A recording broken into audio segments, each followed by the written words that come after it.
প্রায় 2.25 কোটি মানুষের বাস জাদুর শহর ঢাকায়। তবে বিশাল সংখ্যক এই অধিবাসীদের একটি বড় অংশেরই নেই আবাসন সুবিধা। তাই বলে থেমে নেই রাজধানীতে বাস করতে আসা মানুষের সংখ্যা, প্রতি বছরই বাড়ছে তা। আর এই চাপ সামাল দিতে দরকার সঠিক পরিকল্পনা, বলছেন নগর পরিকল্পনাবিদরা।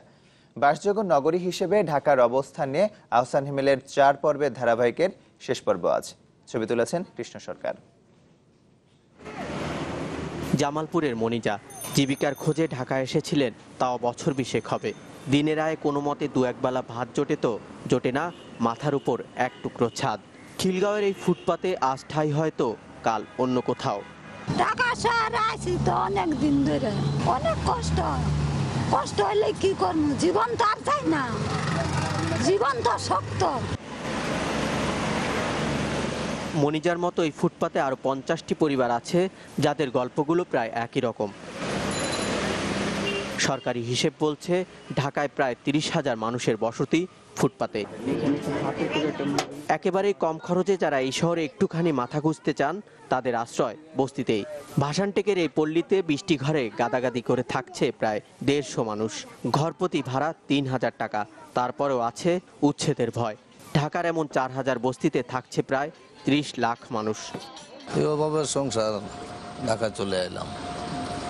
ঢাকায় মনে করেন যে এই অভাবের মধ্যেই আছি। 2 ভাই 2 বোন, বাবা মা, মোট 6 জন। বাইরে বিয়া করাইছি, বাইরের বাচ্চা আছে 3 জন, 3 বাচ্চাও থাকে, একই ঘরেই থাকে। তারপরে বউ আছে, একই ঘরেই থাকি।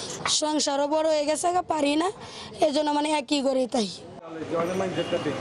পুরনো ঢাকার শাঁখারী বাজার, এই ঘিঞ্জি এলাকায় দিন দিন মানুষ যেমন বাড়ছে ব্যবসা প্রতিষ্ঠানও।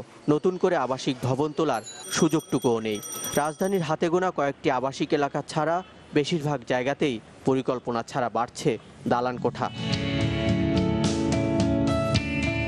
অস্ট্রেলিয়ার মেলবোর্ন, সুউচ্চ ভবন, প্রাকৃতিক সৌন্দর্য আর মনোরম পরিবেশের এ শহরটিতে 43 লাখ মানুষের বসবাস। উপযোগিতার সবটুকু দিয়ে সাজানো শহরটি বিশ্বের বাসযোগ্য শহরের তালিকায় সবার উপরে। এই তালিকায় ঢাকার স্থান তলানিতে।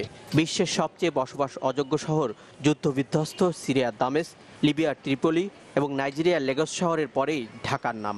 নগরকেন্দ্রিক উন্নয়নের সাথে মানুষ বাড়ছে ঢাকায়, বাড়ছে অপরিকল্পিত বসতি, কিন্তু এই চাপ সামাল দিতে নেই সঠিক কোনো পরিকল্পনা। জনসম্পৃক্ততাহীন, সমন্বয়হীন কোনো নগরী বেঁচে থাকতে পারে, বসবাসযোগ্যতা নিতে পারে, এটা ভাববারই একটা অযৌক্তিক বিষয়। এবং সে কারণেই এই নগরী এই কৃতিত্বের অধিকারী হয়ে বারবার দ্বিতীয়, তৃতীয়, চতুর্থ, প্রথম স্থান অধিকারের কম্পিটিশনে রয়েছে। শুধুমাত্র নীতিগত সিদ্ধান্ত এবং ভ্রান্তিবিলাস থেকে যদি আমরা সরে আসি, আগামী 3 বছরের মধ্যে এই নগরীকে পরিবেশ বান্ধব, জনবান্ধব নগরীর একটা সূচনা করা যেতেই পারে। এত বিশাল সংখ্যক মানুষের চাপ কিংবা অপরিকল্পিত নগরায়ন, এসব কিছু পিছে ঠেলে ঢাকাকেও সম্ভব বাসযোগ্য করে গড়ে তোলা সম্ভব কোটি মানুষের পরিকল্পিত বসতি। তার জন্য দরকার সমন্বিত উদ্যোগ এবং তা বাস্তবায়নের ইচ্ছাশক্তি। আহসান হিমেল, চ্যানেল 24, ঢাকা।